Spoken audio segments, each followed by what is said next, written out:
રાજકોટમાં સગર્ભા મહિલાની પ્રસૂતિ બાદ મોત નિપજતા વિવાદ સર્જાયો। તબીબોની બેદરકારીને કારણે પ્રસૂતાનું મોત થયું હોવાના પણ પરિવારજનોએ આક્ષેપ લગાવ્યા।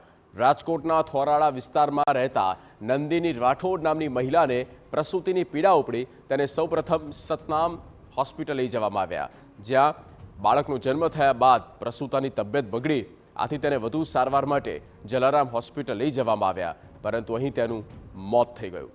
પરિવારજનોએ સતનામ અને જલારામ એમ બંને હોસ્પિટલમાં તબીબી બેદરકારીને કારણે પ્રસૂતાનું મોત નિપજ્યું હોવાનો આક્ષેપ કર્યો।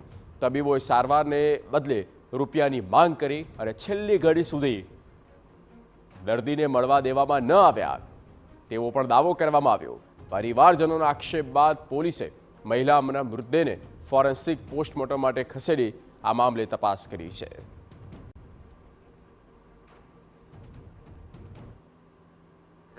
સારું થઈ ગયું હતું, પછી હાંજ પડ્યા પછી ડૉક્ટરે કાંઈ એમને જવાબ દીધો નહીં કે શું થાય શું નહીં। અમે ડૉક્ટરને કીધું કે કંઈ જરૂર હોય તો કહેજો, કે બીજા ડૉક્ટરની જરૂર હોય તો કે ના એવું કાંઈ છે નહીં।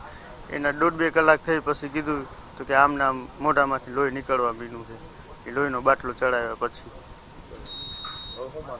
માંગ એ છે કે એ ડૉક્ટર સસ્પેન્ડ થવા જોઈએ અને સજા મળવી જોઈએ કે આવું બીજી ફેરે કોઈને થાય નહીં।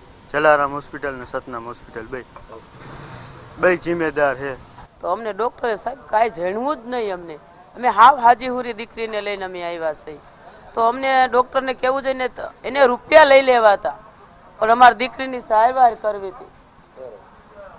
શું દીકરીની સારવાર કરવી હતી કે તમે અમને રૂપિયા દઈ દો, તમારે આટલા રૂપિયા જોતા હતા, રૂપિયા અમારે દઈ દેવા હતા, પણ અમારી દીકરીની સારવાર કરવી હતી। નોર્મલ ડિલિવરી થઈ ગઈ, બધું નોર્મલ થઈ ગયું, હાવ સારું થઈ ગયું। તે કે લોહી ચડાવવાનું થાય છે તો લોહી ચડાવવાનું અમે લખી દીધું, લોહી લઈ આવી દીધું, તો જેવું લોહી ચડાવ્યું ને એવું જ લોહી પાછું બહાર મોઢેથી ને આવ્યું।